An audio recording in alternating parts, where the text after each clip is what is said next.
Hi, everybody, and thank you very much. And welcome to the South and Southeast Asia Climate and Health Responder course, session 3, heat-related illness and mortality.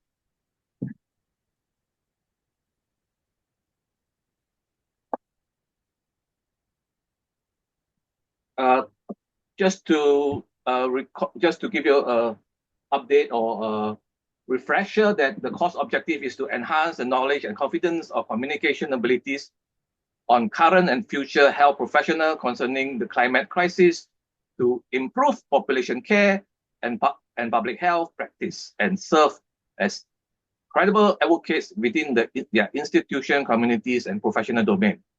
Equip interested current health professionals with knowledge and skills needed to educate their institution's own learners so that health effect of climate change and emergency preparedness can be incorporated more easily into pre and post leisure training across the globe.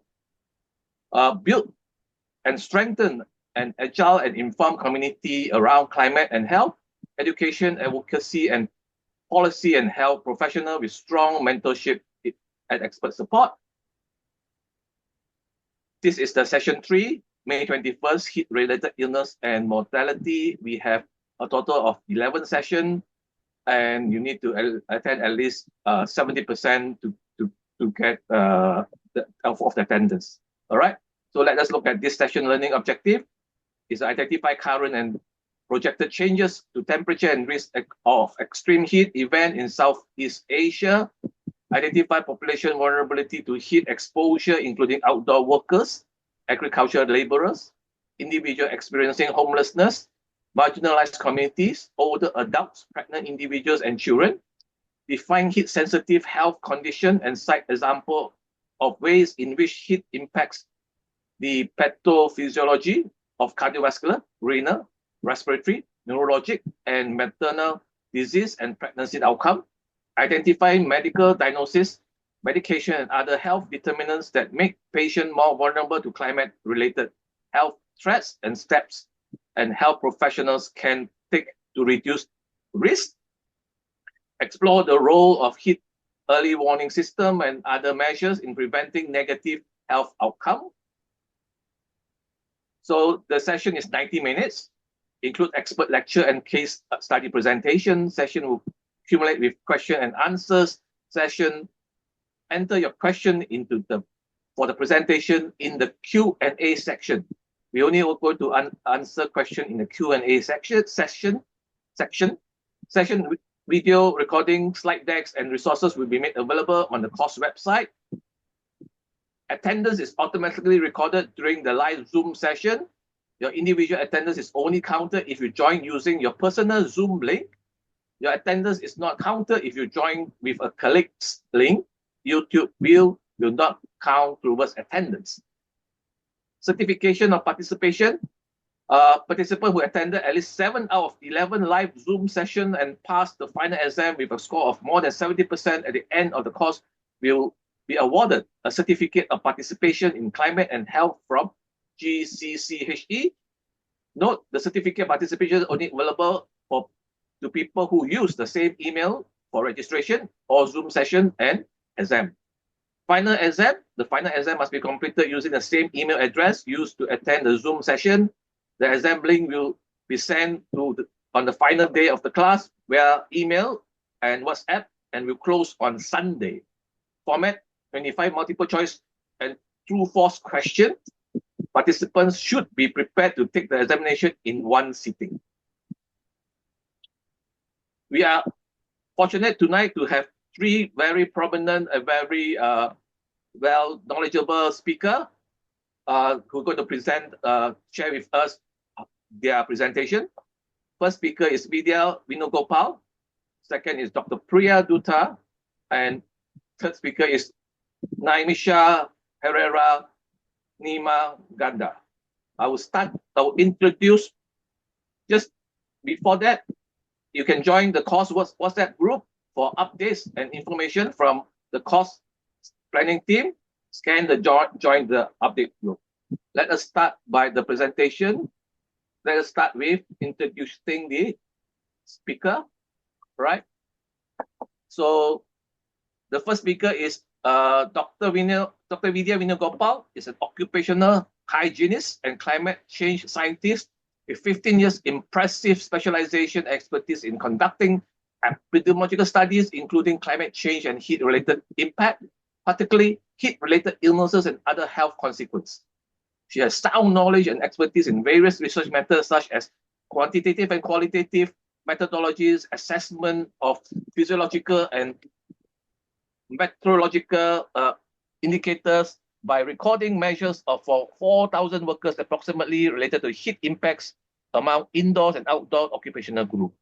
She has extensive relevant global partnership with interdisciplinary scientists and network collaborators in Europe, China, Indonesia, the United States, Australia, New Zealand, Central America, and Sri Lanka, expanding the research on climate change and heat-related health impact across the globe. Throughout her distinguished research career, she has worked with a specialized team of interdisciplinary scientists leading and contributing to several significant research projects funded by national and international agencies, having completed 6 large-scale epidemiological projects on occupational heat stress and health.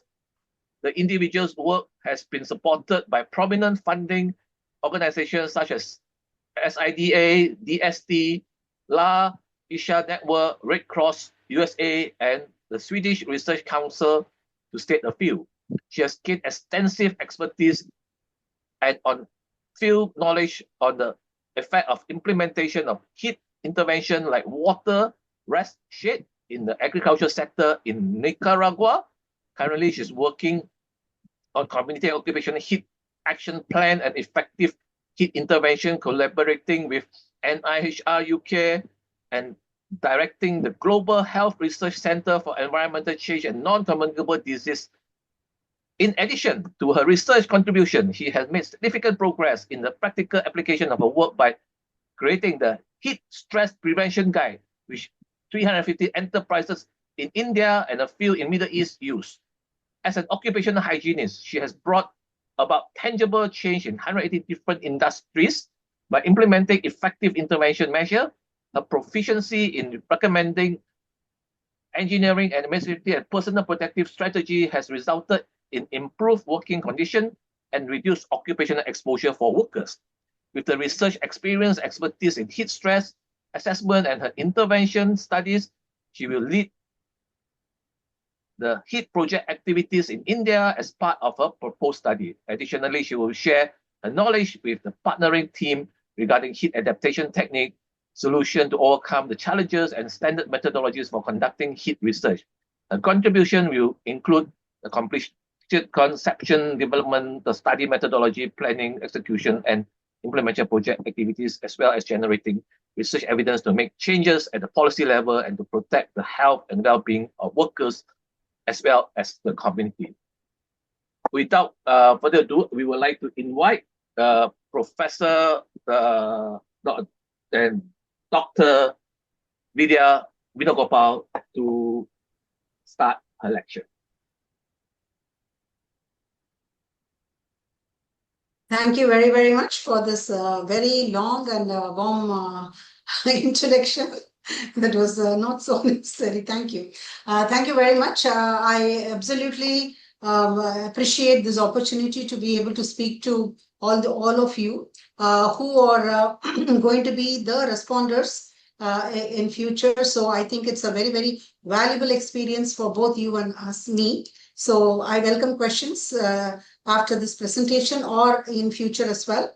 My email will be available with them, and any questions, anything related to methods, anything can be asked. So this presentation, they have requested us to keep it short to about 40 minutes. So I will now start sharing my screen, and please do let me know if are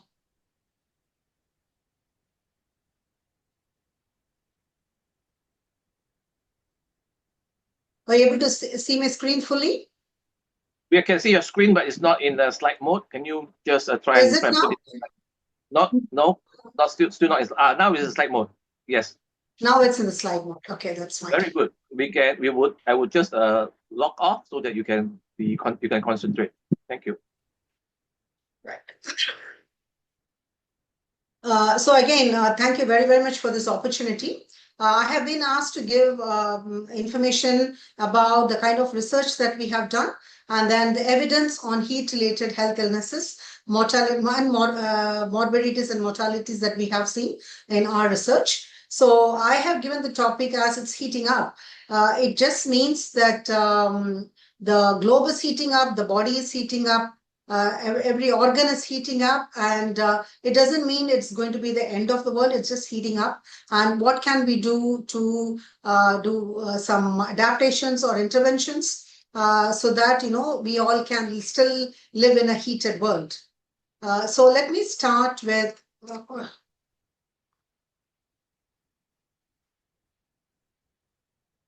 just a second.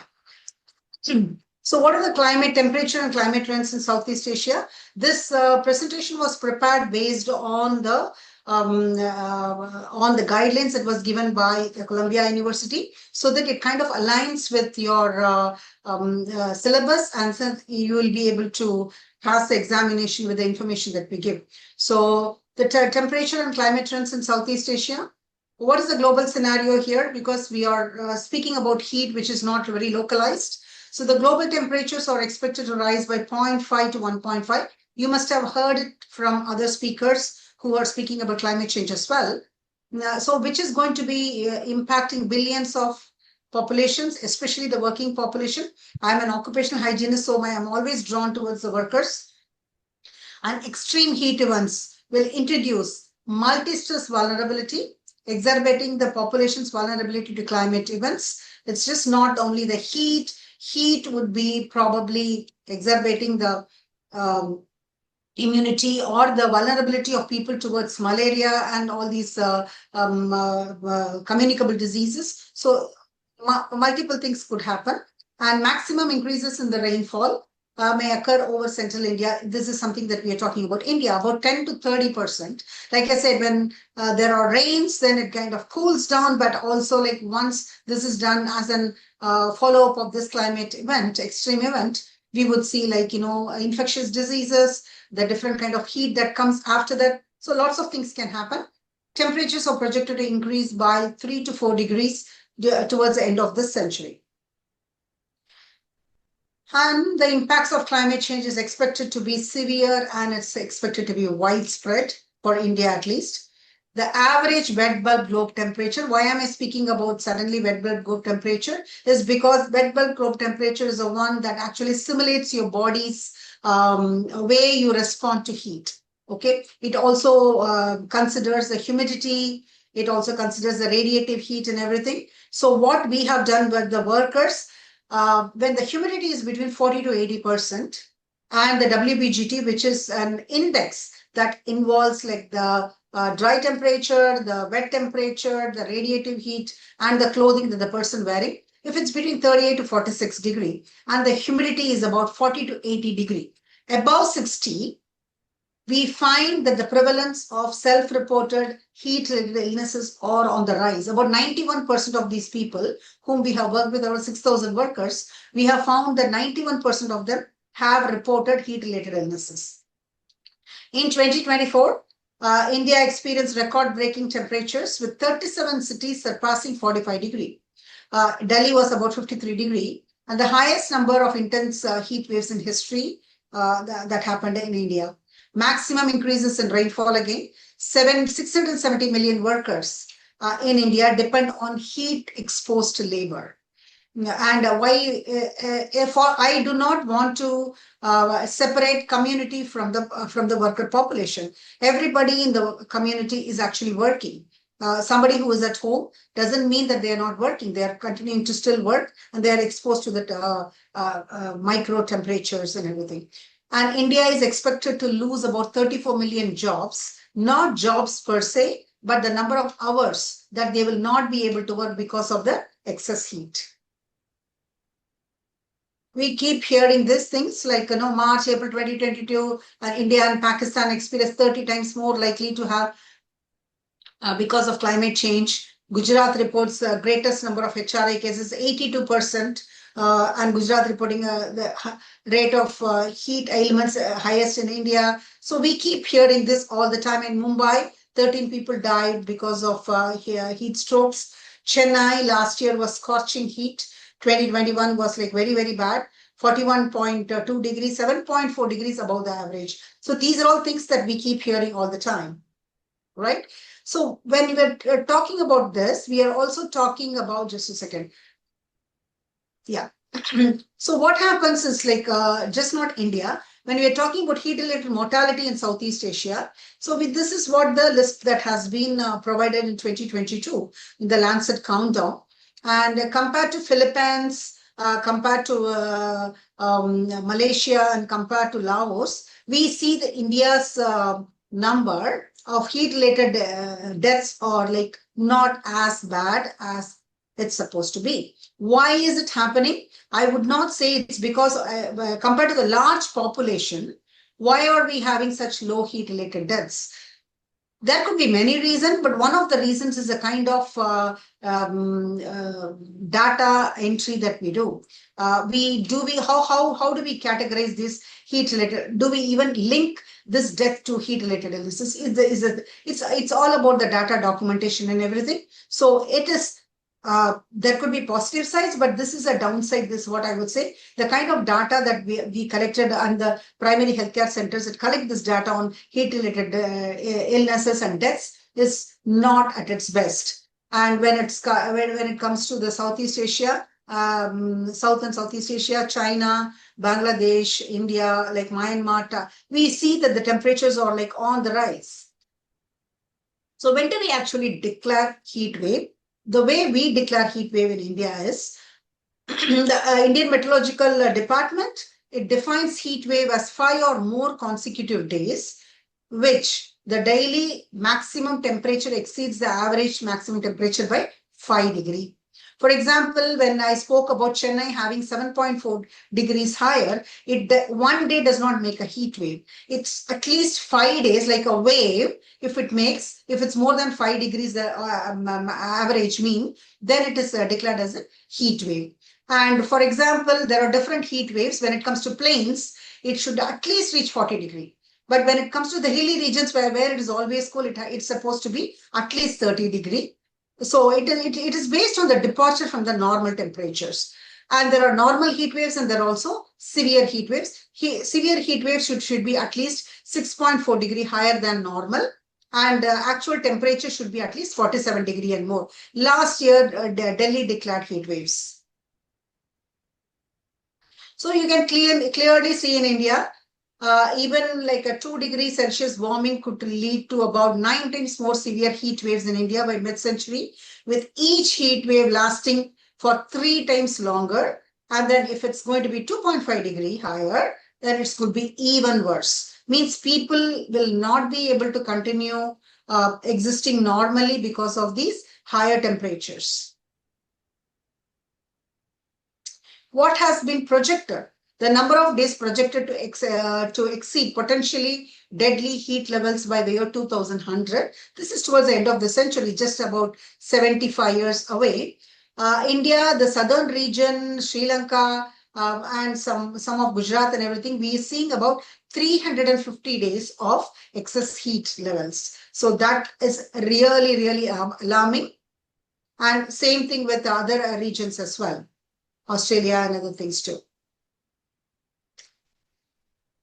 When we speak about heat waves and heat and hot weather can last for several days. It can have a significant impact on the society, including a rise in heat-related deaths. And like I said, it has to be documented properly as well.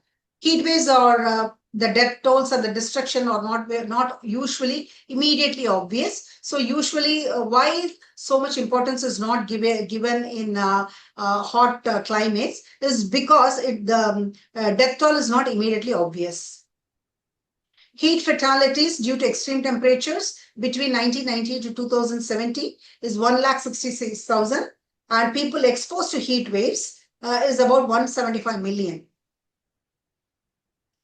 The CDC in India reported about 20,000 heat-related fatalities in 2000.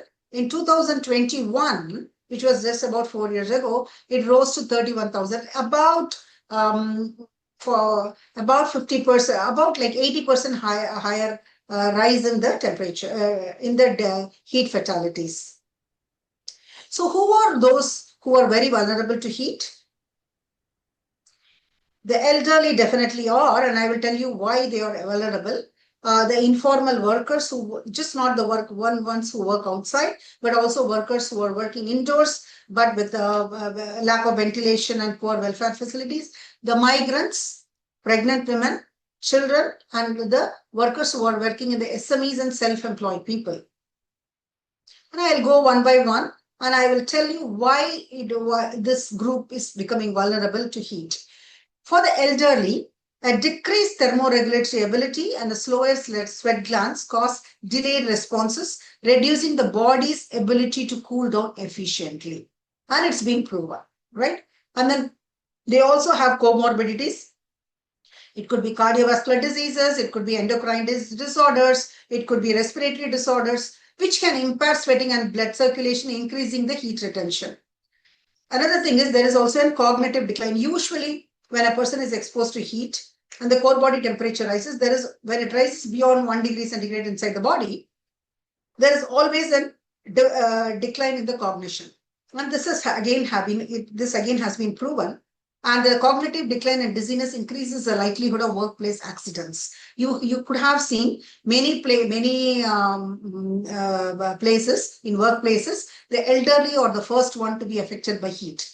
And usually they have a decrease of thirst sensation, increasing the risk of dehydration or kidney disease or even electrolyte imbalance because they are not able to feel it. So this makes them much more physiologically vulnerable than the other groups. Migrants, because of the situation that they live in. One of the things is they are migrants move because of war and conflict. It could be because of the kind of living spaces they are living in. They are living in dire conditions and livelihood and economic opportunity. The migrants either move because of climate events or because of the looking for jobs and everything. So they do not have a permanent place to live. And the places they live would probably not have the cooling facilities and everything that's available even for a local but a poor person. So these people, since they keep moving and they live wherever the space is available, they probably could not look for anything that is like, permanent, and especially the cooling facilities and welfare facilities, water, access to good water, toilets and everything. Poverty is another thing. I already spoke about the poor welfare facilities, poor wages and job security.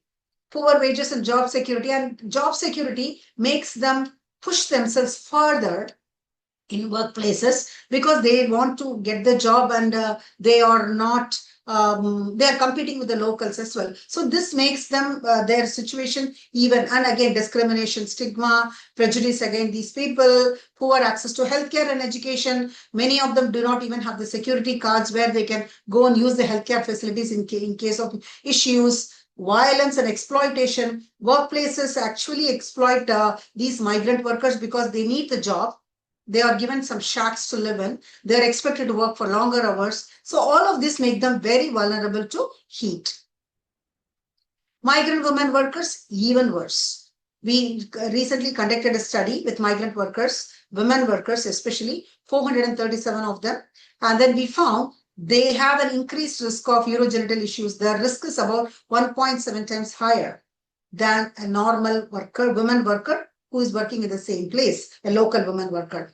And then productivity drops down because of the situations that they are living. They live in shacks, which is like very hot, corrugated steel and everything. So they don't get a break from heat, either the morning or when they go to sleep in the night. That is when the body starts to cool down. And then if you have a cool environment, then at least like your insults that have happened in your body because of heat kind of get better, but that's not the situation for these women. So the productivity also significantly drops, and the risk of irritation and interpersonal issues, the problems that they have are much higher during summer season when in hot conditions, and the risk is about 2 times higher.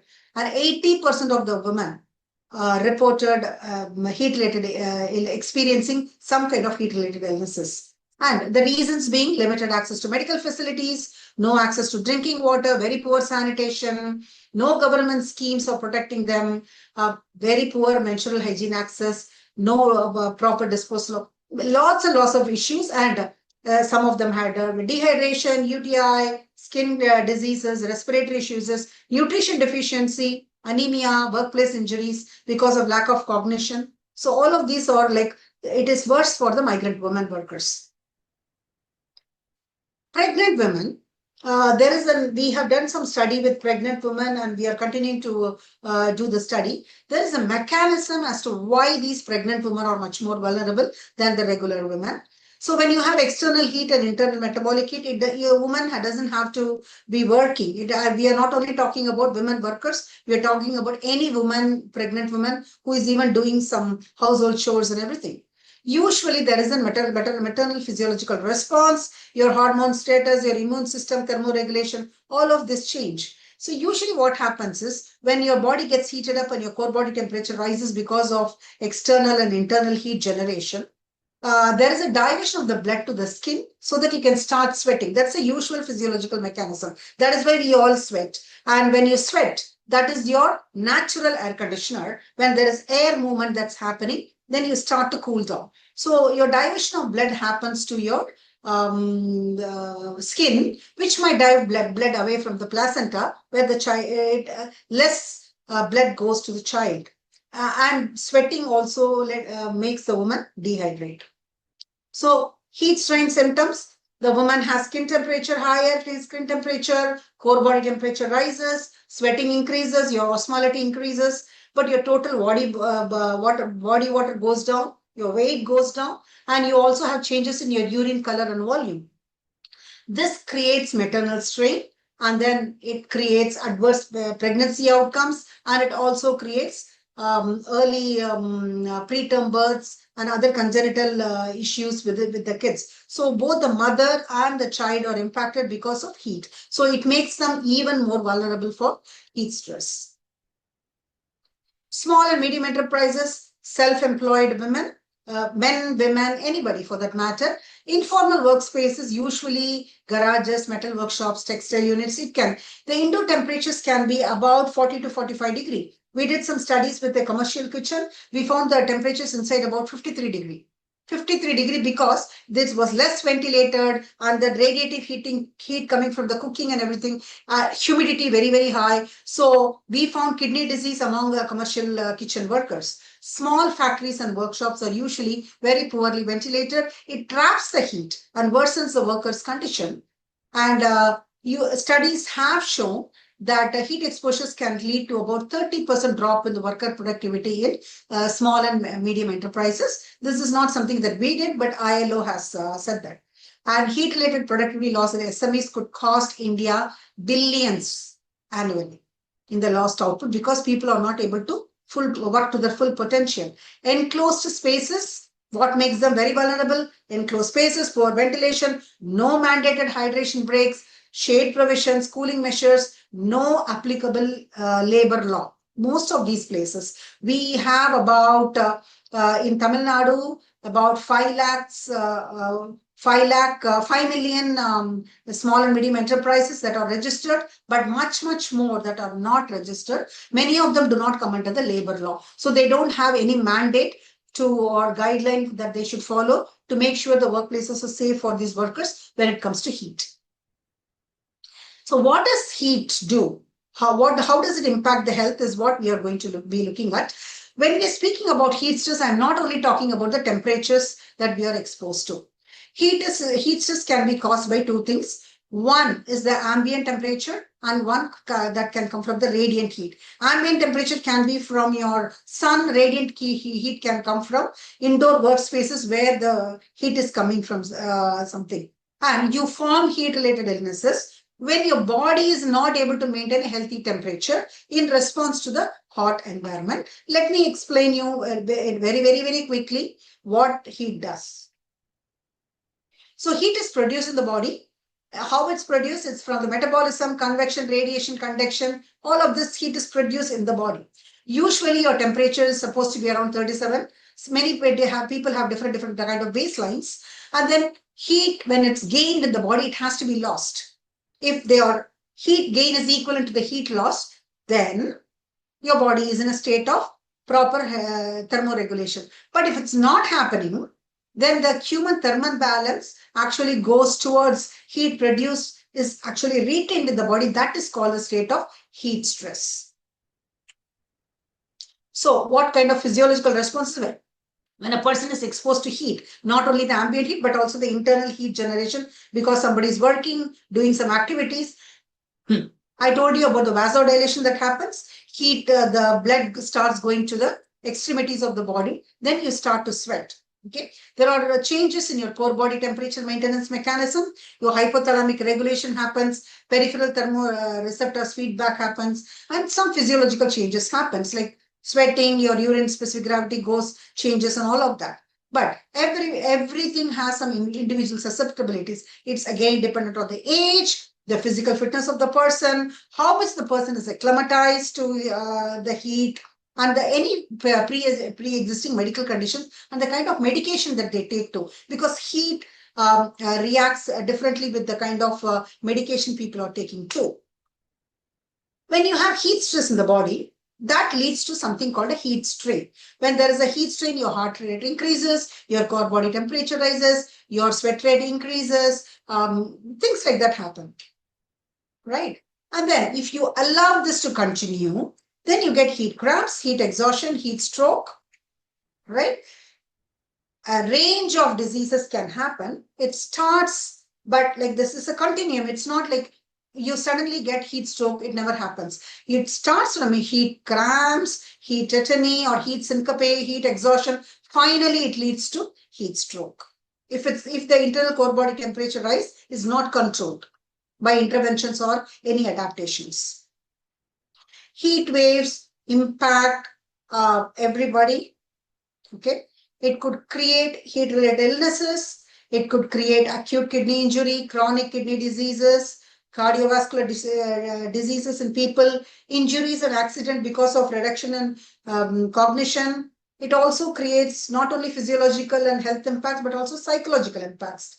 Reduced cognition, aggression can happen, absenteeism at workplaces, increased medical expenses for not only workers, but also commoners. And also a sense of social ill-being and anxiety because of heat. Heat actually creates systemic impacts. The 3 R's, the renal system, the respiratory system, and the reproductive system. All the 3 are impacted by heat. In the renal system, you could get renal calculi, you could get kidney failures, you could get acute kidney injury, and any kind of kidney disorders. In the respiratory system, it could be increased breath, allergies, asthma, worsened COPD, because not only because of the heat, but also because of the heat, your expiratory volume is very high, and then you start to pant, and then you take in more air pollution. There are all few things that kind of, the synergistic reaction is not good. I spoke to you already about the reproductive and endocrine disorders, the adverse pregnancy outcomes, infertility because of exposure to furnaces and everything. And also endocrine disorders, it could increase your diabetes and hypertension because of the way your kidney and your heart works because of heat. And also it has an impact on your central nervous system. You have headache, dizziness because of the heat. It could be anxiety and depression. It could be impaired cognition. Again, they're all physiological responses of heat. Your cardiovascular system, rapid heartbeat, all of us must have faced it. On a summer afternoon when you're all walking, we all start to pant, rapid heartbeat. It could also lead to heart attack.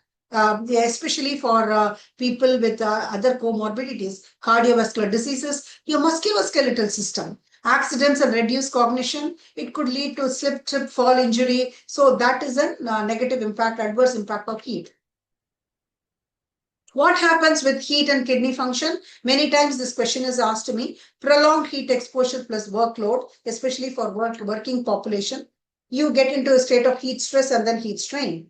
And then you get dehydrated because you're sweating a lot.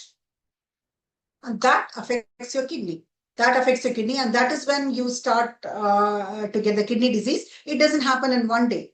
What happens in a day is could be an incident kidney injury or an acute kidney injury, which can reverse itself.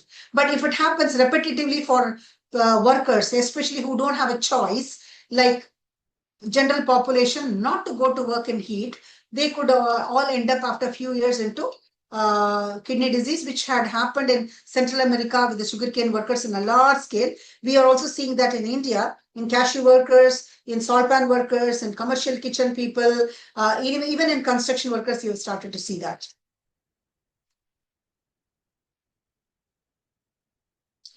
So this is a mechanism. This PPT I have shared with Maggie. Later on, you can get it if you want.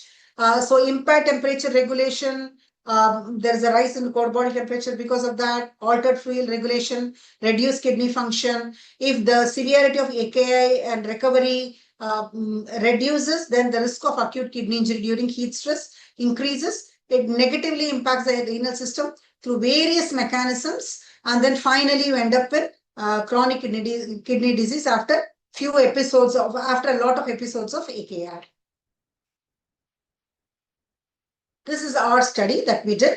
We found workers, 1,500 workers, about 1,500 workers. We found people who were exposed to heat. 48.7% of them had chronic kidney disease compared to the people who are exposed below the TLV levels.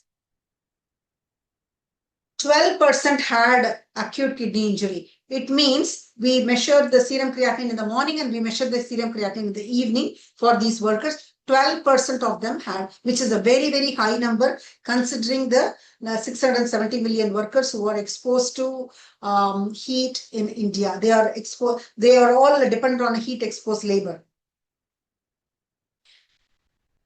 One of the studies that we are also doing with Arvind Eye Hospital is the heat and eye disorders. We found that workers who are exposed to heat, especially indoor heat with furnaces and everything, workers from salt pans, we found 13.3% of them had cataracts and eye-related problems. Cataracts and eye-related problems. Cataracts more so for people who are exposed to radiant heat, and the risk is about 1.5 times higher. We haven't published this data yet. Okay, this is a study that we have not done, but there is evidence available for impacts of heat on CVDs and respiratory disorders. And it's very important that there has been proof that heat has been a source of adverse impact on these systems as well. Heat wave and mental disorders. This is a new thing that's coming up. There was always an issue of anxiety and everything with heat-related illnesses, but people, the heat is actually linked to depressive symptoms in people, and there is a rise in anxiety symptoms in those with generalized anxiety disorder. With general population, especially with women, one of my students is doing her PhD work, and then she has termed her study as eco-anxiety related to heat.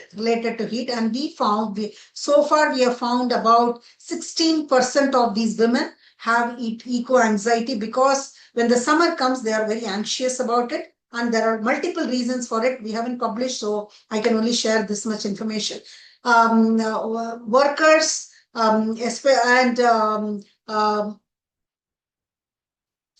workers and a few others, they have been events of suicide attempts and other issues because of mental related, and it has been projected that mental related deaths increase by 2.2% if the temperature continues to rise. For every 1 degree rise in monthly average, this is what is projected, not by us.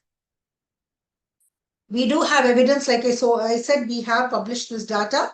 We found that in the 3 trimesters that we measured the temperature of these women, the WBGT of these women, there was 32% problem. 32% of these women from 25 pregnant workers, we found 39 mothers had adverse pregnancy outcomes, pretty high number for India, right? And the risk was 3.5 times higher. And when it comes to urogenital issues, adverse birth outcomes, we found the risk being 2.7 times higher. And miscarriage or spontaneous abortion in the first trimester, we found it 3.8 times higher, which is like pretty sad.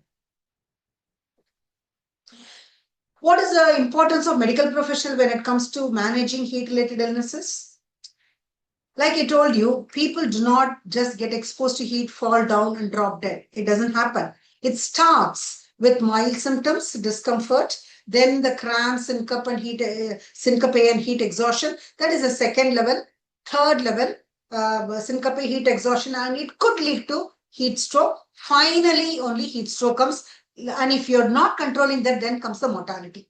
So what is the proportion of population? Usually, many of them only stop with the mild symptoms, and then if many of them can tend to themselves, they can do. But the second level, just an ASHA worker or an Mitani or an primary healthcare person can treat this people, or even a walk-in clinic. But when it comes to heat exhaustion and when they are going towards stroke, ambulatory ambulance and emergency room visits might be required. Finally, the hospital admission might be needed.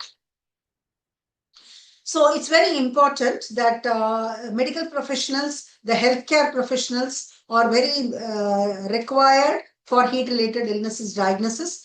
Clinical evaluation is very, very important, and getting the patient history. Many a times, doctors might not be trained towards diagnosing this heat-related illnesses. We have been working in southern India plus in Andhra Pradesh, and we have found many of these healthcare, the grassroots healthcare workers are not trained to diagnose these things. So that is one very important thing that needs to be done. And the physiological strain assessments to find out if this is something related to heat.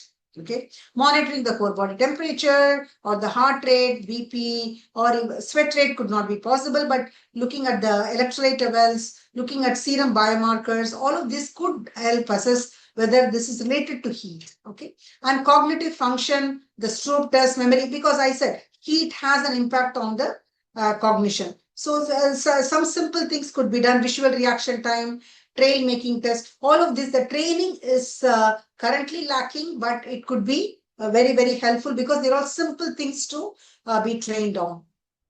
And treatment approaches as of now for HRIs, rapid cooling when it comes to heat strokes, rehydration, oral rehydration for mild cases, rest and monitoring. If it's like a mild case, then usually allowing them to complete rest in a shaded or air conditioned environment.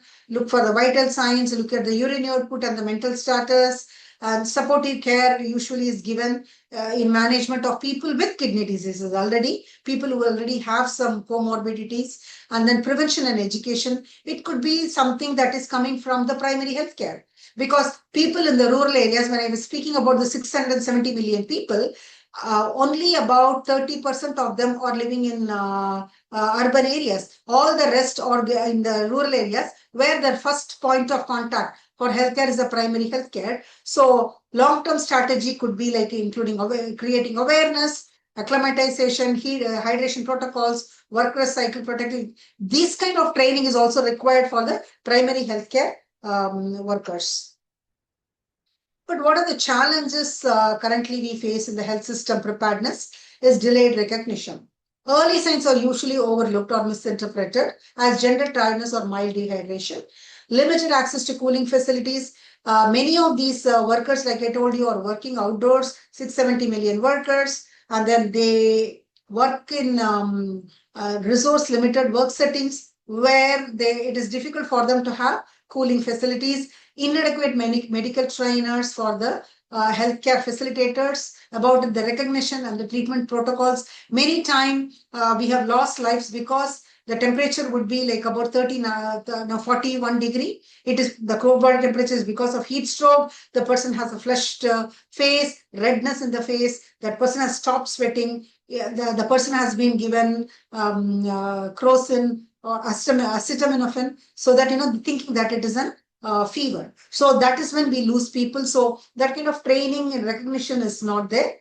Numerous cases remain undocumented. This is something that I started with when India had 150 cases. I am just saying it's probably the undocumented one because of the lack of surveillance and reporting systems. Lack of standardized guidelines. We don't have uniform protocols across all the primary healthcare centers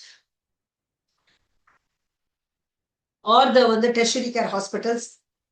So there is inconsistent diagnosis and management across the regions too. India is a large country, and even in industries, even if they have an occupational health center, they don't have uniform protocols for that. So what are the key strategic interventions, heat action plans, early warning systems, and policy level responses? Training and capacity building is the key. Equip frontline health workers, like I said, starting with the ones that are on the grassroots level with heat illness recognition and management skills. Infrastructure upgrades. Cooling systems are required. Yeah, just another 3 minutes. I'm done. Thank you very much. Install cooling. Yeah. Install cooling systems and backup power in PHCs because you do require a cooling place for these people to be treated.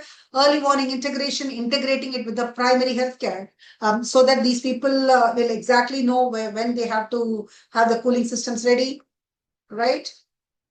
And preparedness. I think Dr. Dutta and all will speak about preparedness, setting up a state, district level room, control room, prepare implementation of heat wave action plans, stockpiling of oral rehydration for the people to be treated, repairing drinking water hand pumps across the region. We're talking about rural areas, renovation and deepening of water bodies, capacity building for health personnel, alerts. Alerts should be sent. When should it be sent? Not when people are working in the fields. It should be sent during the day before so that they can prepare themselves. They probably don't have a choice not to go and work, but they can be prepared to deal with it with taking more hydration solutions, covering themselves, and display board for color coding of heat wave alertness, especially advisory to tourists. All of this can happen. Government have initiatives, early warning systems, formal communication channels to alert state, city agencies, including health officials and hospitals, emergency responders, local community groups, the ambulance groups, media outlets. Standard operating procedures is required as well. Essential supplies for these PHCs. Surveillance system should be set on recording and reporting of HRIs. Telemedicine support if it's possible. Now everybody is in the world of smartphones. Even the rural areas, they have smartphones. So is there a possibility for the ASHA workers to be trained with telemedicine support so that they can reach out to a doctor and try and diagnose it and make the treatment? Community outreach is very important. Mobilize the ASHAs, ANMs for vulnerable population during heat waves. And special consideration should be for low-cost cooling methods, community volunteer networks, because give the people their work, they will do it and they will protect their own communities. Mobile outreach areas with limited access, adaptation to existing infrastructure for cooling purposes, all of this has to be, preparedness is very, very important. Thank you very, very much. Thanks for your time. Thank you. Thank you, Prof. Prof. Vidhya, for the very interesting presentation. Maybe you can stop sharing your screen so that we can continue. All right. Thank you very much. All right. So we will leave the question to the end. All right. Then now we would invite the second speaker. So our second speaker is Dr. Priya Dutta, is a senior research scientist at the Trivedian School of Biosciences, Ashoka University, and the Center of Chronic Disease Control, CCDC, India. She is currently a visiting scholar at the Howard T.H. Chan School of Public Health in Boston until June 2025. She has over 20 years of experience in climate change, environmental health, and occupational health research. Dr. Dutta played a pivotal role in designing and scaling the South Asia's first heat action plan during her tenure as an environmental health consultant at the Indian Institute of Public Health, Gandhinagar, IIPHG, Gujarat, India.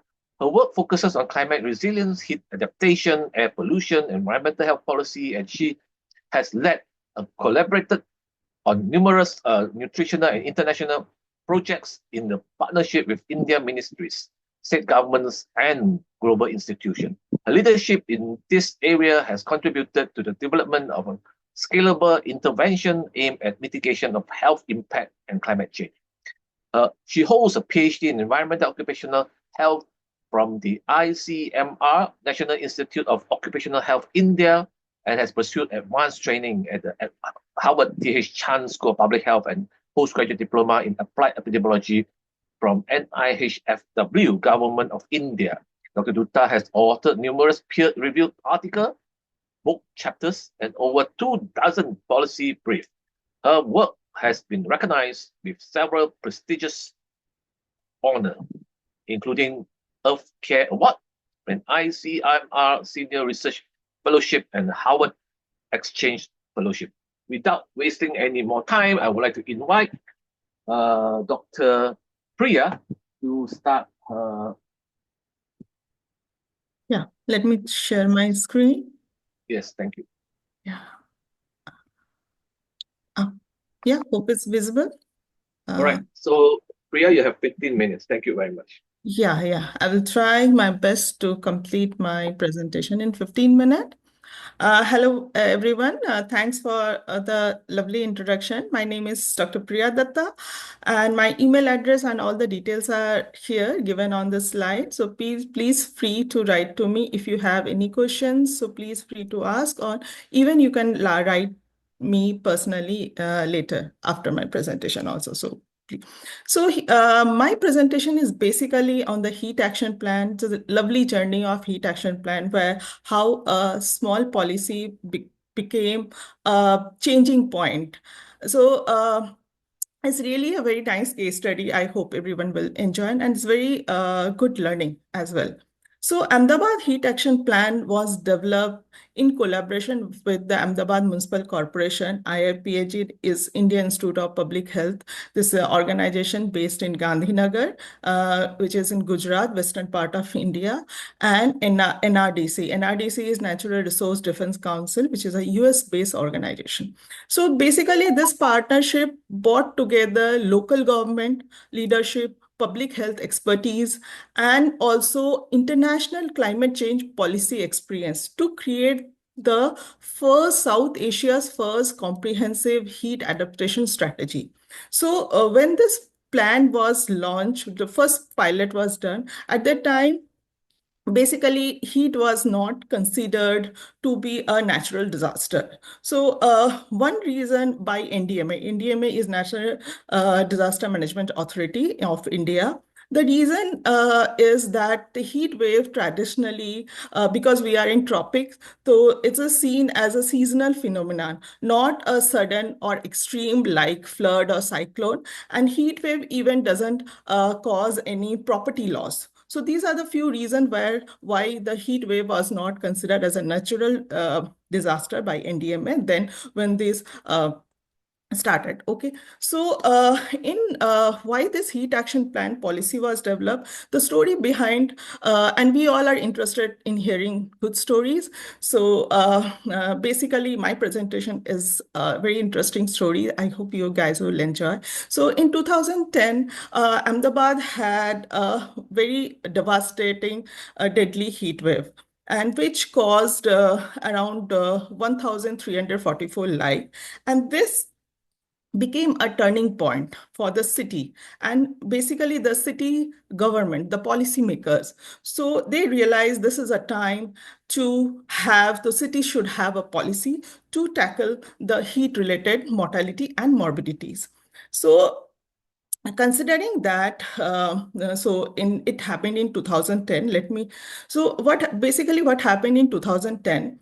2010, as I mentioned, there was a deadly heat wave, but it's some papers, newspaper, or some media, they were reporting some cases of heat-related death. But policymakers, they were okay, because we are in tropics, and usually during the summer, the temperature is usually high. There's nothing that unusual is happening. So, being we were working with the IIPHE. So, what we decided, we collected the all-cause mortality data from the register of birth and birth and death department, which from AMC, Ahmedabad Municipal Corporation, and we just simply plotted this against the temperature. This is our favorite graph. We love this graph. This is simple bar and line graph. We basically love this graph because it's very simple and it's easy to understand for the policymaker. And this graph actually became the turning point. So if you see the graph, it's clearly showing when the temperature, red line is the temperature. So when the temperature is increasing, the red bar are the death of 2010. And we compared it with the average deaths and temperature of 2009 and 2011. So basically, on an average, Ahmedabad death during the summer is 100 people are dying. But in 2010, what happened when the temperature increased to 47 degree on 21st of May, there's a sudden spike of the all-cause mortality. So we took the all-cause mortality data. The reason more or less all-cause mortality data is accurate and it's easy to get because health data is always a challenge in India or many other places in South Asia. So apart from the all-cause mortality, we also looked at the ambulance data, and ambulance data was also telling the same story. So so when we discuss these data and others thing with the policymakers, so there was a call to have a policy for the city. For the city is our Ahmedabad. So we developed, there's one more thing also happened during the 2010. There's a hospital, government hospital called the Sardaban Hospital, which is a very big government hospital, which is based in Ahmedabad. So in Sardaban Hospital at that time, Dr. Khyati Kakkar, she was a head pediatric department. And interestingly, the maternity ward and the neonates was on the top floor of that hospital. The reason behind to prevent them from infection. And the roof of that hospital was a tar roof. And the reason why it was tar roof, because to prevent the hospital from the water seepage and other problem in the rainy season. So, in 2010, Dr. Kakkar observed that there's some unusual things was happening in her wards. There was a sudden increase in cases, admission in NICU. And when she compared with the previous and also the later, she realized there was something which happened in 2010. So I will come to the intervention in my later style. So these are some of the alarming thing, though, when in 2010 happened and observed. So considering all this thing, we developed the first heat action plan for Ahmedabad, city level heat action plan. And it was also, as I said, is a first heat adaptation strategy plan that was developed. So we started with the low hanging fruit with the adaptation strategy. Later, we added the mitigation part to the heat action plan. So heat action plan basically has very simple 4 components. So first is the public awareness and community outreach. So in local language, we did the public awareness. We prepared so many pamphlets and other stuff to create the awareness among the different working population. As Dr. Vidhya was mentioning that there are so many vulnerable people. So we did target-based ICs for each vulnerable group. Second is a building capacity for medical community. That was very important because though in medical profession, they know what is heat state, but sometimes when the patient is coming, they don't consider it as a heat related. So these capacity building was started in Ahmedabad with this heat action plan. And the third is your adaptation strategy. So a very good example was a Sardaban hospital. So when the heat action plan was launched, later, not only the Sardaban hospital, the Ahmedabad Municipal Corporation changed all the roof of all the government hospital to China Mosaic, from the tar roof to China Mosaic, and in the Sardaman hospital, the maternity ward and the child neonates was bring down to first floor. So these were the changes which happened because of the heat action. These are the small changes, may sound small changes, but its impact was huge. And the fourth and the most important was the early warning system and the interagency response plan. So basically, we always, the government department, they work in silos. So the environmental department works separately, IMD, Indian Meteorological Departments work separately. And in 2013, when the heat action plan was launched, in India, there was no dedicated early warning system in India. So it was also very nice initiative, and there was no interagency. So all the department, like health department, usually work separately, and the environmental department works separately. This is a plan where all the department were brought together and became a part of a policy. So let me give how this early warning system was developed. So if we see the basic definition of any warning system, either it is epidemiological based or it is environmental based. So all the is given in India is basically IMD, Indian Meteorological Department is usually gives the early warning system. But in Ahmedabad, what Ahmedabad had done, Ahmedabad collected the temperature data and also used the all-cause mortality, which is health data, and to develop the local threshold. So in back then, usually all the threshold or alerts were given in numbers. Like, for example, tomorrow the temperature may reach 47 degree in certain part of the India. So it was not city level. So, but when you are telling a vulnerable community or the working people that tomorrow the temperature is going to be 47 or 46 degree, or the temperature will increase 1 degree, they will not understand. They will not take that seriously, because they will feel that, okay, 1 degree increase, how will that affect?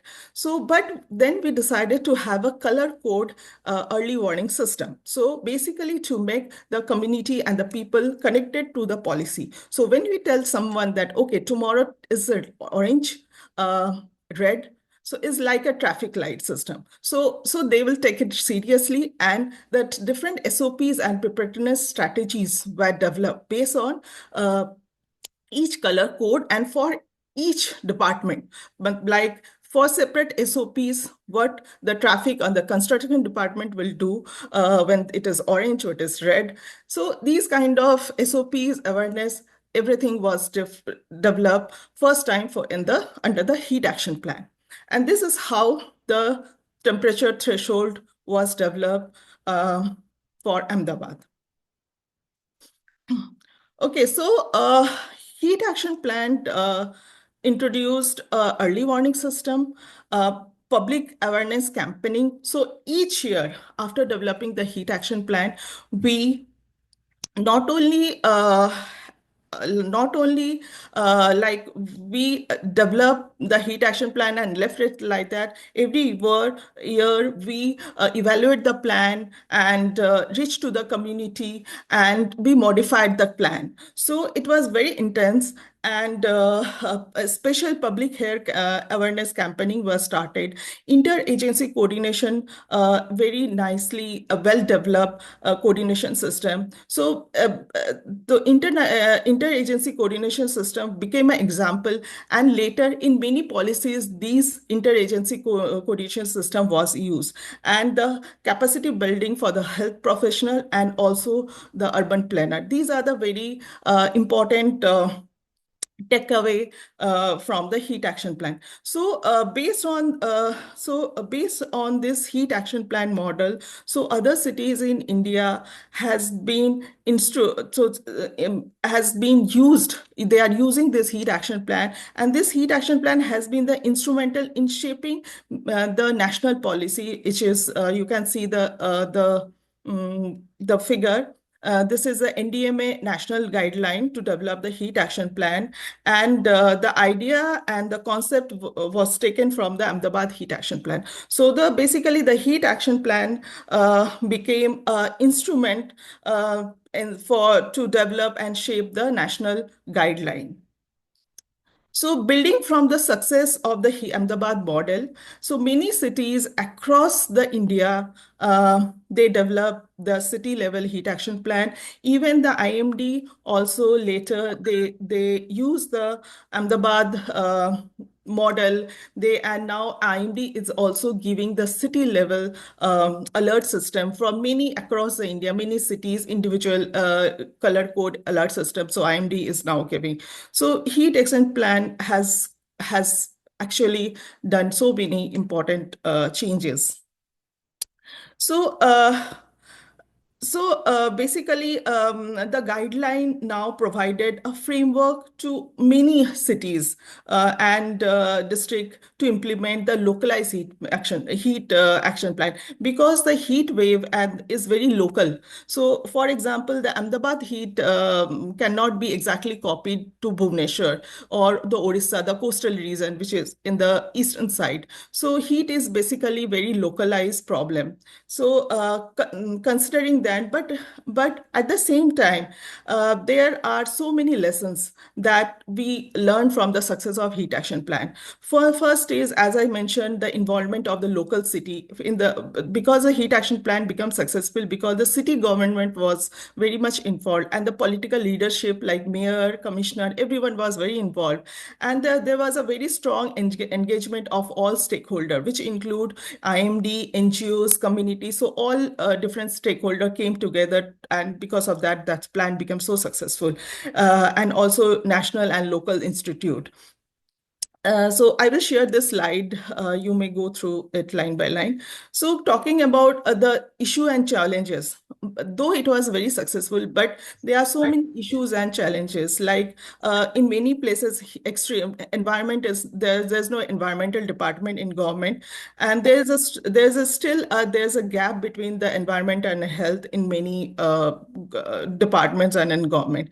There is no in India, if you see in many municipalities, there's no specific environmental department is not available, and the most important, the health data, which is always a challenge when you work on the environmental and health. So sorry to move fast because as I had limited time. At the end, I just want to thank all the partners who played an important role in success of the heat action plan. And this is my last slide. Thank you. I hope I finished on time. Thank you very much, Dr. Priya. You are on the spot, so don't worry. We will continue. All right. Thank you very much. I would like to introduce the next speaker. All right. And okay. So the next speaker is Nymisha Herrera Nimmagadda from Climate X Health Lead at Swasti. She's a public health professional with over a decade of experience advancing equity-driven health system across global and local contexts. As the Climate X Health Lead at Swasti, she leads initiatives that integrate climate adaptation into primary healthcare with a focus on strengthening system for vulnerable communities. Her work includes designing solutions, spanning programs, products, and partnerships that scales climate health strategies through collaboration with government, civil society, and frontline health actors. Nymisha has trained government and civil society in Asia on the intersection of climate change and reproductive health, and supported state-led effort in India to localize rural primary care. Her background includes leading large-scale monitoring system and response effort in a major US health system.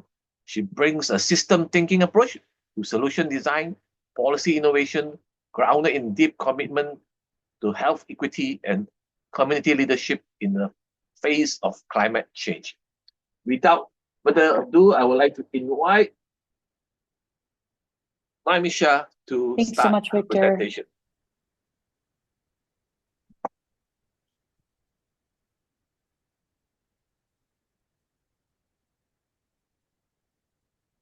Can everyone see my screen?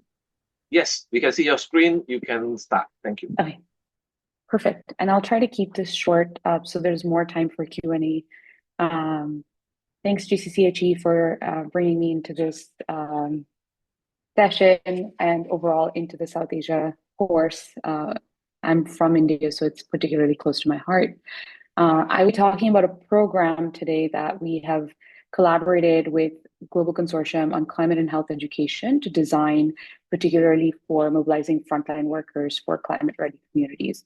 So I think this builds off of like the two conversations that have happened thus far on between Dr. Vidhya and Dr. Priya, focusing on the technical information of the impacts of heat as well as heat action plans, and this delved into the frontline workforce. So the program is primarily focused on addressing the critical gaps in knowledge and preparedness among community health workers and frontline health workers in preventing, identifying, and supporting the management of heat-related illnesses. We do this using the evidence-based rigorous curriculum that looks at components and different frameworks such as the UNICEF Beat the Heat framework. If you haven't heard of this before, I will paste it in the chat once I'm done with my part, which looks at how do you simplify communication about the spectrum of heat-related illnesses and the response to it.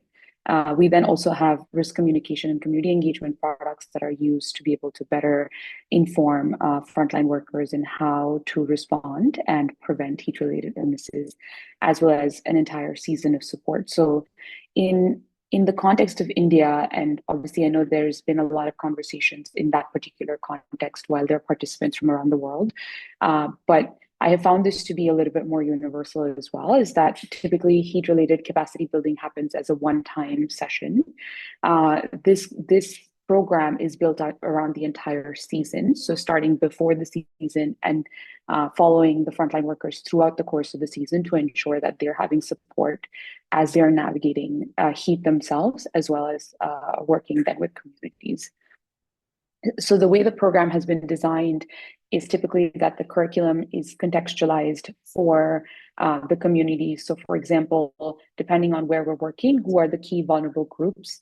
What are some specific reasons for the vulnerability? So is it an urban heat island? Is it lack of access to primary health centers because of being a predominantly rural community? So looking at that, the curriculum is contextualized.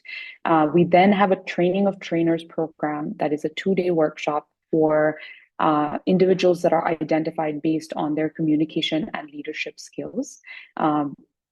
I'll talk a little bit more about this year's implementation, but in collaboration with government, when we're doing it, we have kind of looked at it as the government nominating who those individuals are, and then ensuring that they are trained to be able to take this training forward. They then work at a ratio of 1:20 to 1:30 typically, and that's the preferred kind of volume of people that they're training at the frontline level. Following which, of course, there's household preparedness and community resilience in the end. Throughout the season, as I mentioned, we look at how do we mentor these frontline workers and the trainers through online sessions that are conducted where we take a more spoke model with all teach, all learn approach. And then there's the IEC materials that are leveraged throughout the season as well. So what does the curriculum cover? It's typically on the basics of heat. So what is a heat wave? What is heat index? Some of which has already been covered today. What does indoor heat look like and outdoor heat look like? So for example, for factory workers, what does indoor heat mean? Versus for farmers, what does outdoor heat mean? And what does that look like for them in their vulnerability? We then talk about the basics of heat-related illnesses. So understanding that why they occur, what are the core signs and symptoms, how do you classify based on severity, and the actions that need to be taken. What we have seen, and I'm curious kind of from the participants, if there is a similar, situation in their particular contexts or communities and countries as well, is that people either identify dehydration or they identify the heat strokes, but truly understanding the spectrum and knowing where an individual is falling within that spectrum and being able to then adequately provide them the support to, respond has not been there. And so it's either that you're dehydrated and people are looking at ORS, or you're having a heat stroke and need to go to the hospital. But there are so many different points at which the body's kind of telling you that it's struggling and that it needs support. And if we're not going to address those, that it will further escalate. But being able to catch those as frontline workers and households themselves as first responders is a critical piece that we look at. And then there is who are the community members who are most likely to be exposed based on economic, social, cultural factors, and what kinds of risks do they have. So being able to stratify individuals based on their risk, and as a result, how do we plan for preventing and responding, right? Because not everyone is equally impacted by heat. And finally, looking at using the knowledge communication and situational awareness for developing a plan. So we work with the frontline workers in them developing a plan of how they're going to work with the communities in communicating about heat, as well as household level sensitization from that. These are two examples of what IEC material typically looks like. So if you're looking at the one on the left, that is a one-pager that we typically have designed for distribution in the communities, that is slightly simpler and easier to understand, focused on first reducing temperature and then rehydration. We also have what we call a job aid for the frontline workers, which is a lot more detailed of what to look for, what to do, and then how you communicate these things to the communities as well. So in 2025, so this program was started off in 2023 at the COP between the leadership team at both Swasti and the Global Consortium. In 2024, we piloted it in Swasti's program communities to be able to understand, nuances and challenges that might exist in the curriculum and how to take it forward. But in 2025, we worked closely with one district in India to be able to implement district-wide and see what a saturation of that looks like. So it's been for one season, looking at 3 types of materials, 2 of which I've showed you, and the other one is a video that helps community members in being able to quickly understand. We have trained staff. Training of trainers was for 91 folks who were identified across the district based on, again, their leadership and communication skills. So they were the auxiliary nurse, midwives, community health officers, and medical officers, who then went on to train over 2,000 frontline workers in 71 primary health centers. And thus far, it has reached 85,000 individuals in terms of either sensitization or response. But the goal for the year is to saturate across the entire district, looking at about roughly like 3 to 4 million people. I'm going to quickly kind of read through this testimonial. I know a lot of you are hearing very many components of technical information, but how does this then contextualize to the field? This is a testimonial from one of our community health officers, Harinath. Some of these names have been changed for the purposes of privacy. So on March 21st, Harinath encountered Ramachandra, a 28-year-old male presenting with fatigue, 5 episodes of vomiting, and a high body temperature of 103 degrees. His blood pressure had dropped to a critical 70/40 and a pulse of 60 beats per minute. Applying his training, Harinath immediately took life-saving steps. He removed the patient's clothing, placed him under a fan, and performed full-body wet sponging. When the patient's condition did not stabilize, his blood pressure remaining low at 70/50, Harinath coordinated further medical support. These interventions resulted in improved vitals with a blood pressure of 100/70, and then was prescribing ORS packets and multivitamins and monitoring the person over the 2 days, which led to a full recovery. Following this, Harinath organized a community education session to raise awareness about heat-related illnesses. He explained symptoms, causes, risk factors, emergency response steps, and guided the community on when and where to seek help. The response was overwhelmingly positive. People began carrying ORS-filled bottles to work, wearing cotton clothes, and shifting their work hours to cooler parts of the day, 5 a.m. to 10 a.m., and resting during peak heat under trees or indoors. Now, obviously, we all know that behavioral change takes time. So even though people may have been overwhelmingly positive at the session, these changes need to be continuous and consistent to be able to protect communities through extreme heat. The training also looks at, and just quickly to go over that before moving into the key learnings, the training also looks at how can we make this more equitable if the people that are most exposed and vulnerable to heat are from lower income communities or coming from rural communities who may not have access to these resources. How can they prepare, for example, an ORS at home, right? How do you give them a framework to quickly and easily think about responding to heat or preparing for heat? So the whole idea here was that looking at the very last mile and communities that typically don't get access, what can we do? So the key learnings are that although heat is a challenge, frontline workers have limited technical understanding, as I'd already mentioned. Practicing doctors being present during the trainings helps in contextualizing and going deeper into subject matter a bit more. Although the trainings contain theoretical and technical content, activities that helped us. So we did a lot of interactive sessions where we had people use charts and kind of identify what would be a moderate symptom and a severe symptom for a child versus a pregnant woman versus an elderly person, so that they're able to themselves make sense of what do those symptoms look like that they should be looking for and be most aware of, right? The workshop was also effective when contextualized to the everyday reality. So we emphasize how the frontline workers themselves are a vulnerable group. And so what does it mean for them, and thinking from their individual context as well, so they're able to implement it further. IEC materials, interestingly, we had physical versions and there was a lot of ask for digital and video formats, which we've kind of adapted to. And as has already been discussed both by Dr. Divya and Dr. Priya, there is limited reporting on heat-related illnesses, especially on the spectrum of it. So some of the key things that have come out of this kind of a program and a project are around how do we track the spectrum of heat-related illnesses. So there is a set of indicators that have been that are being piloted in this one geography. To understand better how are people going to be able to document the entire spectrum. And the other being, how do we look at a district level heat action plan, which leverages the work that Dr. Priya and others have done from the Ahmedabad heat action plan and others globally as examples and exemplars of how do you integrate and do a cross-departmental collaboration for community well-being.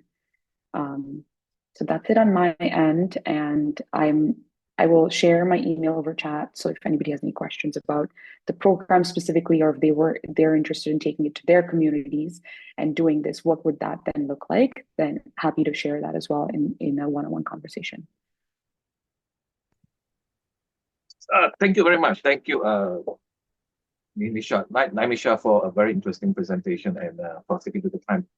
Can we have everyone online again so that we can actually start the discussion? I think there's a lot of very interesting questions. There are so many questions that we will not be able to cover. But I'll try and summarize some of the questions so that we can actually make it much more easy for us to focus on. We start with Dr. Vidhya, all right, Prof. Vidhya, for the question. Let me see. Okay. Dr. Vidhya. Okay. So the first question is, how do we attribute causes of death to heat-related illness accurate, especially in low resource and high burden settings like South Asia? Very relevant question, but very hard answer. Many times, like, there are different causes for heat-related illnesses. One of them being kidney disease, and many times it's not linked to heat. Nowadays, it's getting better that they're able to relate heat to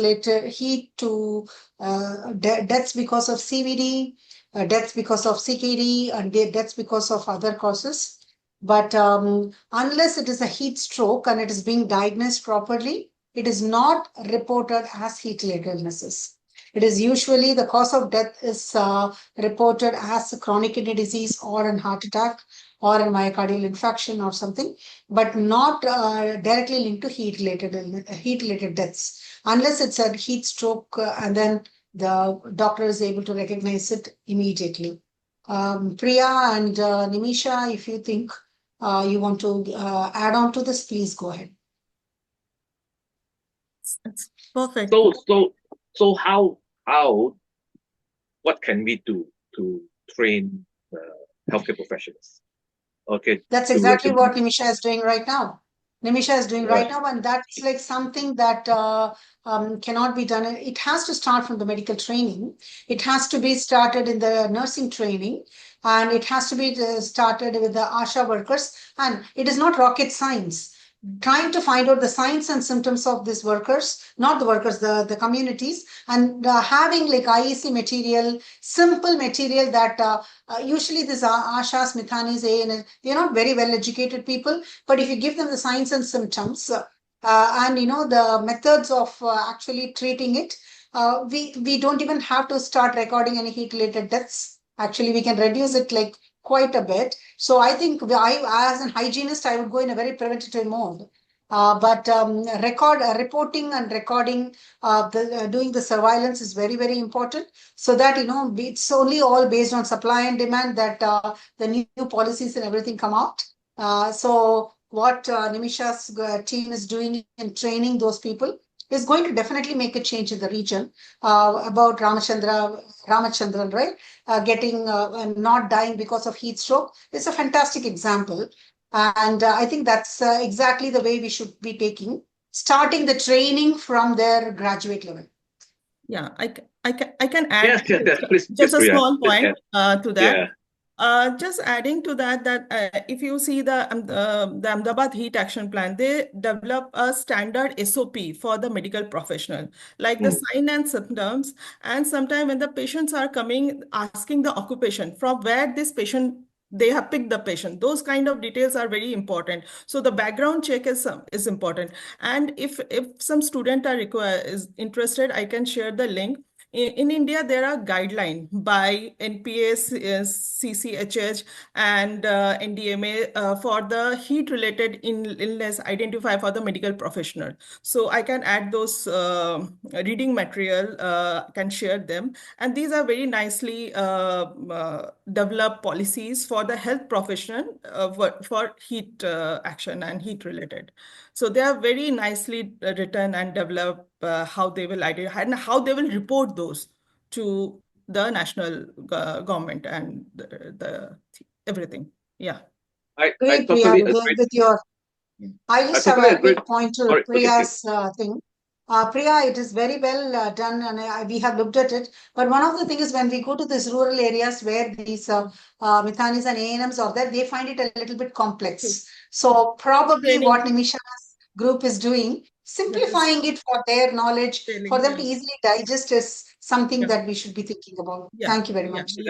I totally agree with Dr. Priya that you need to ask what the occupation. Anyhow, just to introduce myself, I haven't introduced myself. I'm Professor Victor Ho. I'm Dr. Victor Ho, Professor of Occupational Environment and Public Health from the University of Malaya. So I do a lot with occupational. And the problem is most of the doctors, when we teach them to ask occupational question, when they start working, they don't ask that. So I don't know what to do with that. But no worries. I'm just doing my best. All right. Can I have a second question? Yeah, and Victor. Yeah.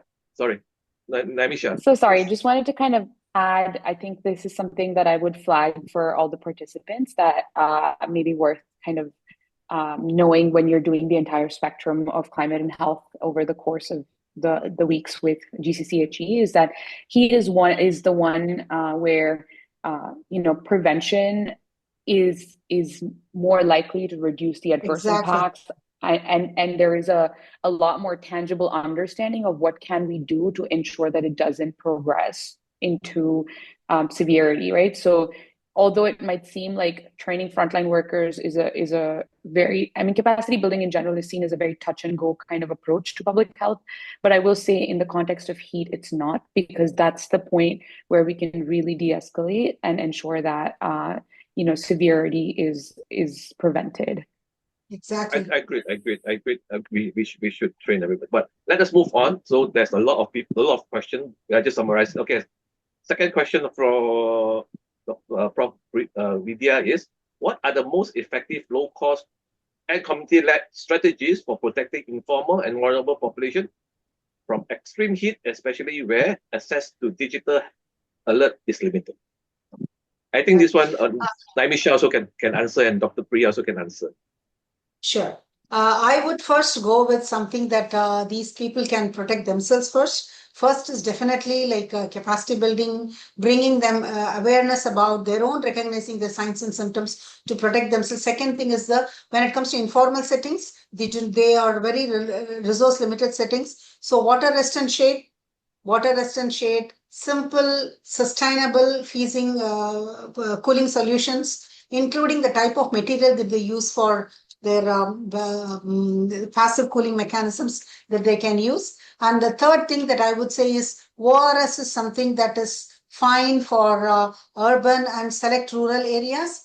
But using traditional cooling foods is another important way that people can protect themselves. And they have like all the electrolytes they need. They have the cooling properties that the body requires. And the first education that needs to be given to any worker in the informal sector is go hydrated to work, because it makes them much more vulnerable to dehydration and heat strokes if they are not going hydrated to work. So in my opinion, the first point is education. Second thing is individual recognition of signs and symptoms, so they can take a step back, they can cool themselves, self-pace, and then continue working, rather than not recognizing the sign, and then it escalates into a heat stroke. The third thing definitely is individual strategies, which is the low cost available passive cooling mechanisms and like traditional cooling foods. Priya and Nymisha. Thank you very much. Can we have some? Priya, can you please add in what your ideas would be? Yeah, so what we have done, like we have also added the cool roof facility to that. Like we have done some study in vulnerable community in Gujarat. We observed that the kite workers, they work under the teen shed, and the indoor temperature is very high compared to the outdoor.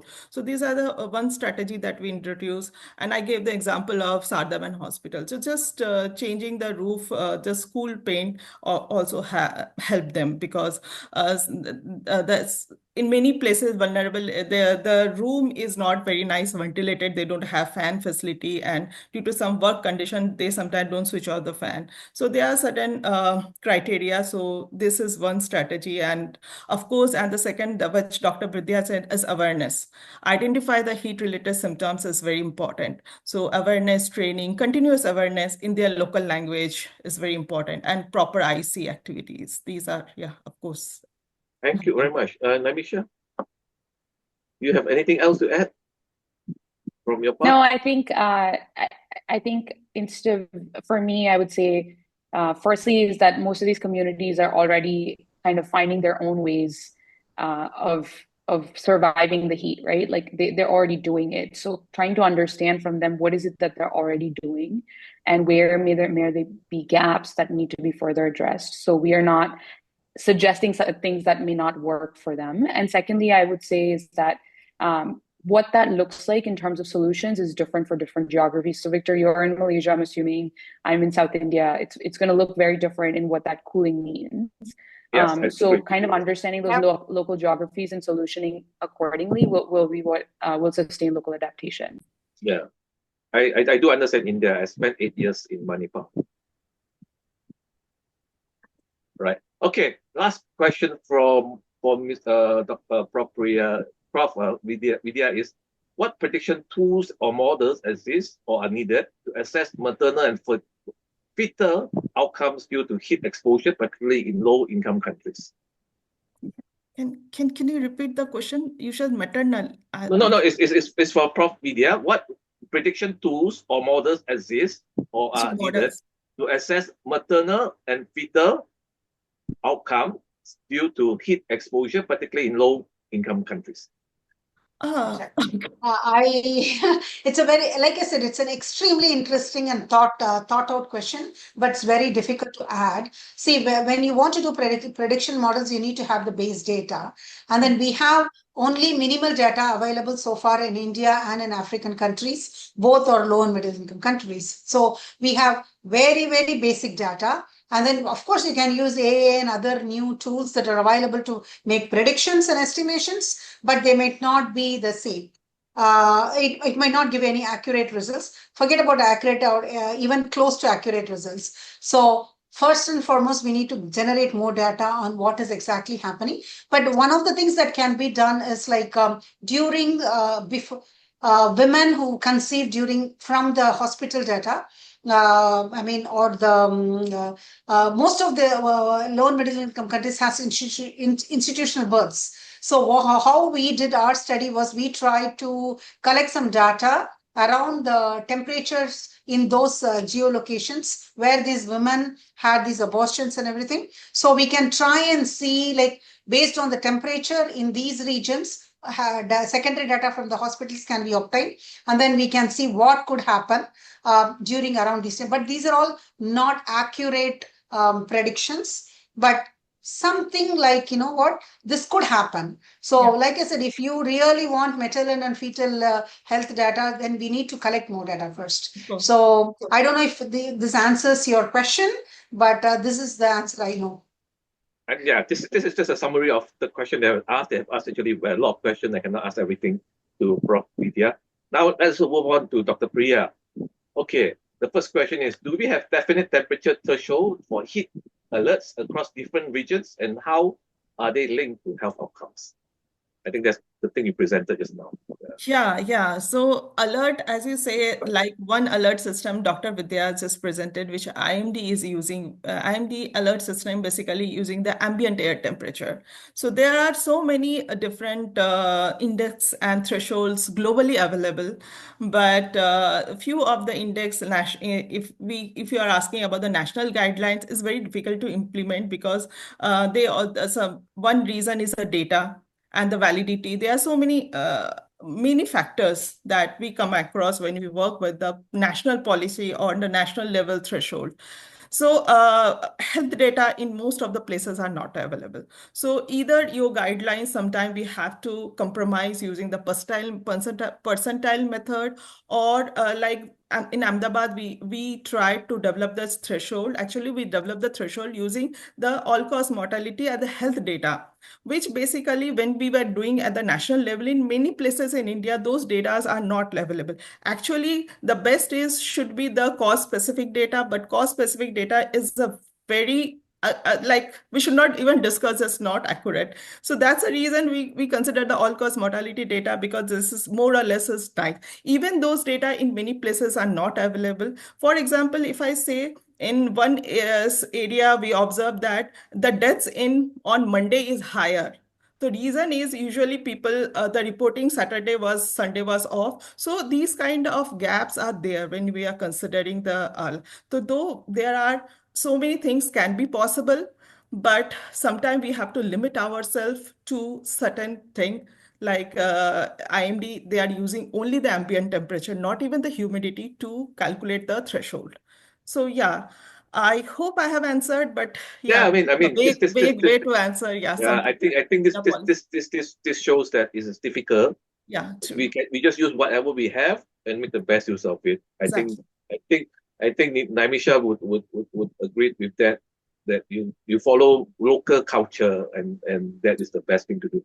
Second question: how can heat health action plan be embedded into national and local disaster preparedness system? It's already have embedded. So an Ahmedabad heat action plan actually was used to develop the national guideline by NDMA, and also the other policies like they with NPHCCHH, they are also using it to develop the different SOPs, different ICs. So actually, Ahmedabad heat action plan at that time was a first city level plan. It's a small policy. Basically, if I say in short in one sentence, Ahmedabad is a best example where they identify a gap and change it into an opportunity. That's all about this. There's no rocket science in the Ahmedabad heat action plan. And being a researcher, I'm very fascinated with beautiful graphs and figure, but there's a small line graph actually changed the scenario in many prospect. And actually it helped to develop the national guideline. Yeah. Yeah, actually, I have one more question, but I think they'll be too deep for now, which is how we actually convince the policymaker. But never mind, we just move to the next question. What mechanism and lead institution are best suited to govern climate health action, especially in context of where intersectorial leadership is fragmented? In India, if you say, as I say, I'm just telling you this NDMA, we have a National Disaster Management Authority, in Right. India, but this could be like other country, like our neighboring country. I think they also have Disaster Management Authority. And if you see that, go to the Disaster Management portal, they have the link to other department where you can get the resources. It's very nicely developed, the website. Just if we are interested and want to develop ICs, even we have prepared short videos, IC videos, not even the pamphlets. We have also developed the short 90-second videos for NDMA for different disasters. So if you want to know more about that, just visit the website, and they are all free downloaded materials are there in the website. Yeah. Okay. But you mentioned that there's difference between the health people are not working, but the environmental people are working. Is environment not included in health? And why is that in India? Why is that India like that? Because in Malaysia we have environmental health in health itself. We have different departments. We have IMD for which given the alert system. We have health department like Dr. Vidhya is working. So we have separate institute, and each department usually works in silos, so they don't much talk among each other. But yeah, now there are interagency and many policies are there, but we have separate institute or department. Okay. Dr. Victor, Professor Victor, we have started starting to talk to departments have started talking to each other now, and in the climate change mission, people from all the departments have kind of come together. But again, like I said, the system is not completely created, and India is a large country. Every state is as big as Malaysia, so it's kind of difficult. Like I said, the process has started. So the ball has started rolling. Probably soon, maybe in this coming decade, it will be there. But we are slowly getting there. Yes, I mean, great. All right. So one question, basically, I think they are interested in from Nymisha is how can you differentiate heat exhaustion and heat stroke clinically and management? I mean, how do you explain to a lay person? Well, for starters, I will just caveat this by saying I'm not a medical professional, so I will not be able to speak to technicalities on clinical management. No, that is the important thing, because you're not a medical person. then how do you explain that? That's why we No, and as I'd mentioned previously, UNICEF has put together a really beautiful framework called the Beat the Heat framework. I will send it to Maggie, or Maggie might have it because the GCCHE team had also worked with them on that, where it clearly articulates what are the signs and symptoms, and then what do you do as a result of it for every type of vulnerable group. And it's really broken down from a clinical standpoint. Now, when we go into the front line, they're not going to remember every piece of what that means. So what we look at is how can you give them access to resources that are easy to use. For this year, it was a job aid, which is kind of like a book, but they have it on WhatsApp, which is the typical communication tool used in the context of where we're working. But it could be WeChat or something else in another geography, right? So it's like they're using it right now on easy communication tools, but we're looking at building that out into a chat bot. So they just kind of on the chat will just ask a quick question saying, I am with Nymisha, she has A, B, C, D symptoms, she's a woman, she works indoors and it's X temperature in her house. Now, what do I do? Which is an easy way to guide frontline workers as well, especially in the context where they may not be able to get the person to the medical facility immediately. So, which is also what we've seen on the field, right? Even though we suggest take this person, they're having a heat stroke to the medical facility, the ambulance will take 1 hour to show up. So now they're putting this person who's in like acute heat stroke or extreme heat related illness symptoms on a motorbike and taking them to the closest medical facility. So the idea in that kind of realities is what can you do in the interim. And simple things like first focus on reducing the person's temperature, and that critically will save that person a lot more than trying to rehydrate, right? Because in heat, the conversation is always rehydrate, but the most important thing is reducing temperature. And so how do you communicate those things? And it's different to reduce temperature in children versus adults. So what does that look like? So I think there's a lot of resources out there, and that UNICEF particular guide is very good at like being relatively simple without too much medical jargon. But then how do you further simplify that at a health literacy level that may be lower is something we've done with the IEC materials that we've built out.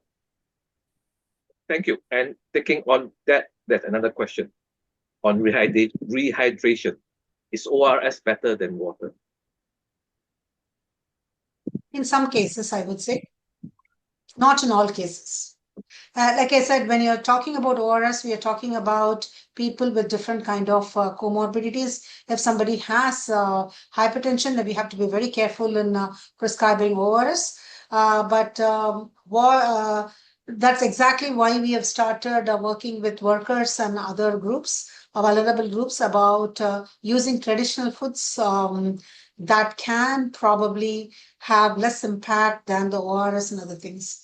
So cucumbers, things like that would actually cool down. The seasonal vegetables and fruits that can actually will have less impact, adverse impact on the body is what we are trying to prescribe right now, because without their medical background and medical history, it's very difficult to give any electrolytes or ORS to. Yeah, agree with you. And ORS, as you said, actually designed for diarrhea. All right. Yeah. Because there's lots of salt, and I think dehydration, there's no loss of salt, only loss of water. Yeah. Right. So ORS is a different thing. All right. Okay. Last word. Maybe we start with Nymisha. Any last word, advice, or things you want to tell the audience here? I think you're all going to go ahead and be climate and health champions of your own right. My journey also in some ways kind of took off with GCCHE, and I will say there is a lot of technical information. There's also a lot of known things about climate impacts on health. So how can that be leveraged to further prevent and protect communities is important. While research and evidence is critical to kind of move the needle, I think there's already a lot of information out there. And so how do you leverage that to be able to take action is a critical next step, I would say. Okay, so to apply the research findings. All right. Priya? Priya. Well, just recognize heat. Climate change is happening. This course is very wonderful. Best be with us. And I think these are very best platform to connect it with each other. Yeah, thank you. Yeah, so we should take heat as a major issue, and we need to not fight with it, but to make sure that we don't fall into the trap. And Prof. Vidhya, there's one question actually for you, which is what research? There's a lot of young people here. The young people want to know what research they can do, what research they can focus on. There are lots of things that you can research on heat. Like I said, heat touches every single person. If somebody is a social scientist, they can start looking at how heat is impacting their social lives. One of my students is trying to see how heat is impacting the sleep pattern and what interventions could be given for workers who are losing their sleep, and then they are having lack of cognition because they have not had good sleep, and then they are having accidents at workplace. Yoga is a simple intervention. When you say speaking about yoga, it's not the major yoga. It's about doing some breathing exercises to reduce your core body temperature. So you can do simple ones. And another paper that we have done, like another research we have done with one student, is like, how does heat impact the nutrition of the children of informal laborers? Many women have complained that they are working in heat. And that they go home, they don't have enough energy, or they're exhausted to even a good cooked meal for their family, and they are not able to give enough care for the children. So there are multiple things people can do. the social implications of heat on women's health, men's health, reproductive health, on the economy, productivity losses. There are multiple things people can do. And Priya, Nymisha, me, anybody can contact us anytime. And then you have all our email IDs and everything. Reach out and definitely we will try and help you if you're really research oriented. Yeah. Thank you very much. Thank you. And last word. Do you have any last word to tell these young people who still here with us? There are a lot of very experienced people I saw in the list as well. So the interest is really, really appreciated. It makes us feel that we are doing something worthwhile with our time. And we would definitely want to be connected with you people so that you are the climate responders and you probably are the torchbearers for the future. So please stay connected, seek out. We can help each other, share the resources and everything. Nymisha, if you can share the UNICEF guide, so people might be it might be used and it can be modified according to their own context. So I think this is an excellent platform for us to share. And like I said, heat is something that's preventable.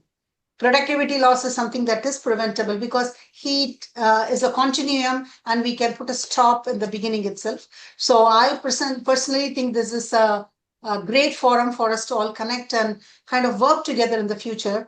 When you're talking about one healthy, I'm talking about one world where we can all work on heat together, at least for the global south. Okay, thank you very much. Thank you, everybody. Thank you. And just to remind you, session 4 is next week. May 28th, vector-borne and zoonotic disease and climate change. Don't miss it. It is as exciting as tonight. And we would like to thank Prof. Priya, Venugopal, Dr. Priya, Dutta, sorry, Prof. Vidhya, Venugopal, Dr. Priya, Dutta, and Nymisha, Herrera, Nymisha. Thank you very much. And I had a great time listening to you all and learning so many things and looking at what effort you have been doing in India. Thank you very much. Thank you for sharing your thoughts tonight. Thank you. Bye. Thank you very much, Victor. It was a pleasure. Thank you. Thank you, Victor. Thanks. Thanks, everyone. Thank you, everyone.